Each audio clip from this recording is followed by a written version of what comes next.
earlier today in Houston. I think they were at Good Hope Missionary Baptist Church right over there on, what is that, McGregor. There was a press conference, Bodies in the Bayou.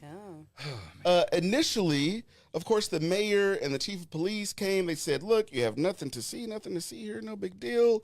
But yet another body was found. You were talking a little bit earlier about local government and the importance of it. What is going on with these bodies in the bayou? I want to start with Amber. Well, I'm a true crime girly, so this is up my alley. First 48, huh? Look, all of them. My YouTube's crazy. Honestly, I see both ends of the spectrum. I can see how the community see there's a serial killer. And by definition, a serial killer is a person that does 3 murders with a cool down period. Say that one more time again. 3 murders. At least that's the jump off point. Okay. 3 murders with a cool down period. So between each murder, and it can't go past a month. That is a serial killer by definition. Okay. And so I can see how people could see that because we've had 5 bodies in the week and not remains, bodies that we found. And then they're being hush-hush with it. So of course everybody has their tin hat on. But I also see the other side of it because last year we had 24 bodies found in the bayou. We're at 15 now. And this is the 10th month of the year. So I think it's on brand. Now, unfortunately, I wish we can do something about that, whether it is a homicide, whether it is our displaced friends in the city that are gone and did something unthinkable. I think that we definitely should look more into it and take it a little bit more seriously as a city. But transparency is very important right now. Absolutely. And I really feel the fact that I hope that HPD would start reaching out its federal resources and getting FBI involved. Not trying to scare the public, but sometimes you have to bring that presence.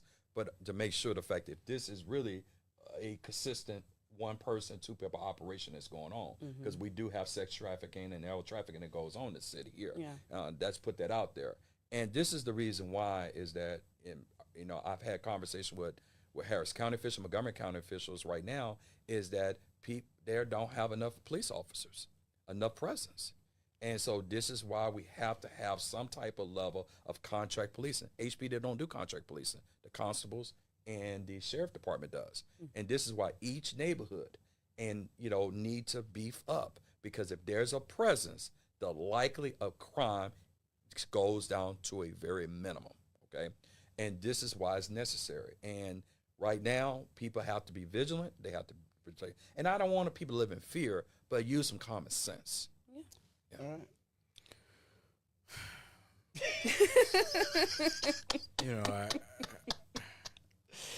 I'm just gonna say this. I'm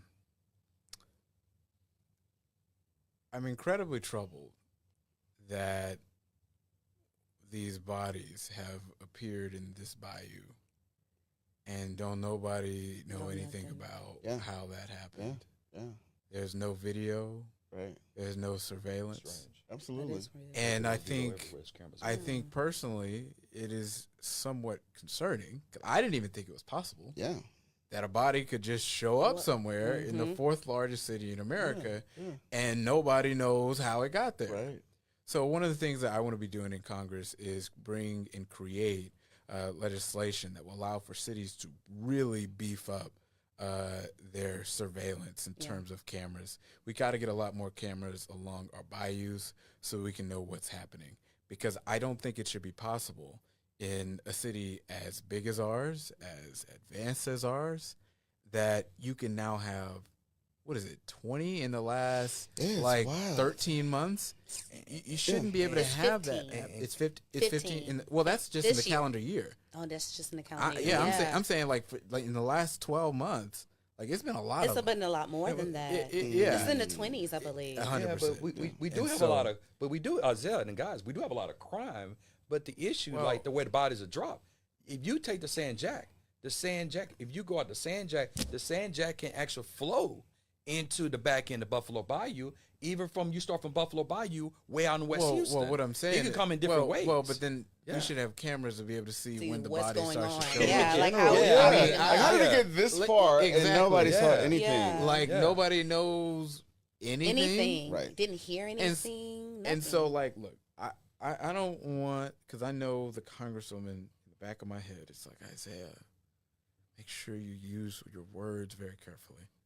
And so I don't want to say that there is a serial killer, but I cannot definitively say there is not a serial killer. Well, Isaiah, I'll say it. We live in Gotham City, okay? Oh, come on, man. We live in Gotham City. No. I say the I love me GTA some Lounge Houston. waiting room. I I'm love not gonna lie.